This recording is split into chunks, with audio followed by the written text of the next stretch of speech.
2008 সালে বাংলাদেশে জাতীয় সংসদ নির্বাচন অনুষ্ঠিত হয়েছিল।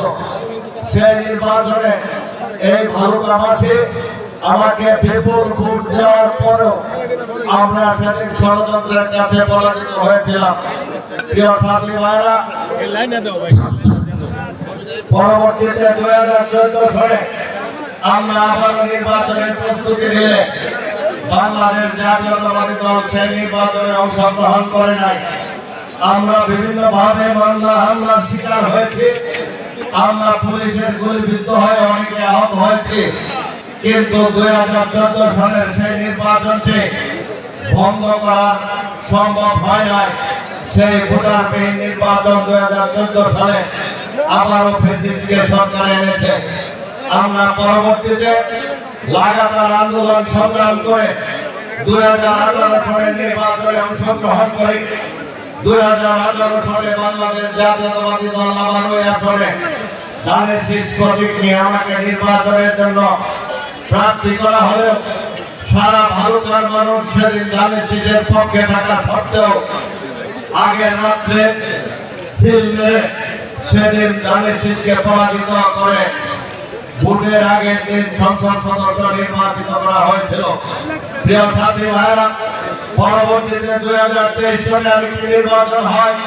সেই নির্বাচনে বাংলাদেশ জাতীয়তাবাদী দল অংশগ্রহণ করে নাই। 2026 এসে আমরা এই ফ্যাসিস্ট স্বাধীনতা পতনের পর একটি সুস্থ নিরপেক্ষ অন্তর্বর্তী সরকারের অধীনে সকল মানুষের ভোটের অধিকার প্রতিষ্ঠার একটি নির্বাচন যখন পেয়েছি, তখনও সেই নির্বাচন থেকে আমাকে বঞ্চিত করার জন্য দলের ভিতর থেকে এবং দলের বাইরে থেকে ষড়যন্ত্র করে আমাকে নির্বাচন থেকে বঞ্চিত করার ষড়যন্ত্র হয়েছে। কিন্তু 2006 সাল থেকে 2026 সাল পর্যন্ত বাংলাদেশ জাতীয়তাবাদী দলের প্রত্যেকটি কর্মসূচি, প্রত্যেকটি আন্দোলন সংগ্রাম আমি ভালুকার জাতীয়তাবাদী দল এবং তার অঙ্গ সংগঠনের নেতা কর্মী আপনাদেরকে সাথে নিয়ে সুস্থ আমি অত্যন্ত বলিষ্ঠভাবে এই আসনে ভূমিকা রেখেছিলাম। বিদায় বিগত দিনের তিতিক্ষা নির্যাতনের প্রতি শ্রদ্ধা জানিয়ে বাংলাদেশ জাতীয়তাবাদী দল 2026 সালে আবার জাতীয় সংসদ নির্বাচনে আমাকে ধানের শীষ প্রতীক দিয়ে আসলে নির্বাচনের জন্য প্রার্থী করে। প্রিয় সাথী ভাইরা, যেদিন আমাকে প্রার্থিতা ঘোষণা করা হয় সেদিন বলেছিলাম জাতীয়তাবাদী দল থেকে আমাকে প্রার্থী করা হয়েছে।